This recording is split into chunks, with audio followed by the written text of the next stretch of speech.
Honea deitu zeizue, berri emateko Lauhaizetara gogoan plataformak duela urte terdi luze aurkeztutako salaketa Bilboko udaletxearen kontra. Une hortan oraindikan Azkuna jauna zegoen Bilboko alkatia. Orduan gure salaketaren funtsa izan zen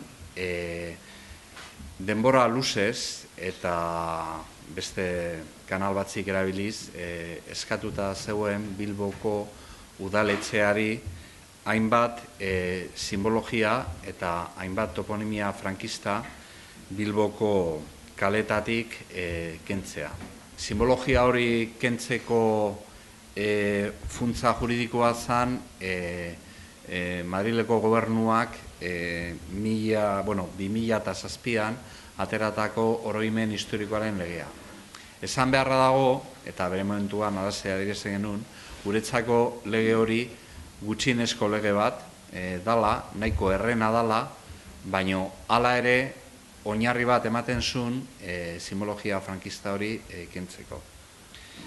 Pareta baten kontra jo genuen, Bilboko udaletxeak ezetz eta zetz esan zegun, eta azkenian bide judizialari jo behar izan genuen. Azkenian epaitegiak arrazoia eman zigun. Esan beharra dago salaketa aurkeztu zanean ordun bai udaletxiak hainbat simbologia kentzen hasi zala.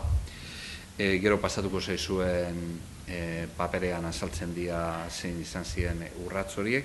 Azkenean, Rafael Sánchez Mazas falangistaren pasealekuan tematu egin ziren, ez zuten inolaz ere kendu nahi, ez dugu lertzen zergetikan, azkenean personaia nahiko lerrekoatuta eta distira handiarekin azaltzen zen fascismoekin lerrokatuta, himno fascista oso famatu baten egilea da.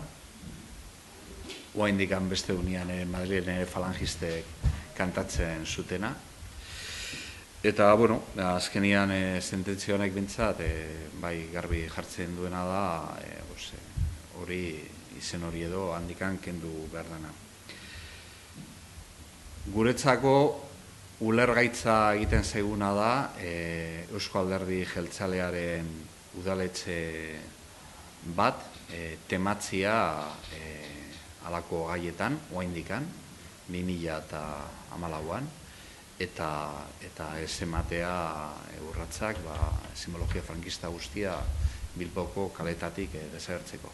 Ulertu behar da, gure aldetik, gu oroimen historikoa eta genozidio frankista eta estatu terrorismoen biktimen eskubideen afera guztia lantzen dugula ikuspegi global batetik. Orduan, gure lanaren ardatzak beti ziren dira egia, justizia, erreparazioa eta berriro gertatzeko bermeak. Jakina, simbologia aukentzea, sartuko litzateke bai egiaren atalean eta bai erreparazioaren atalean. Baina gaur hemen garbi adierazten nahi duguna da, askotan simbologia frankista izan daiteke batzuetan oroimen historikoaren atal bat oso ikusgarria, baina ez dela guztia. Honekin azken finean urrats txiki honekin lortu duguna da, hori aurrerapen bat ematia egia eta erreparazioaren arloan.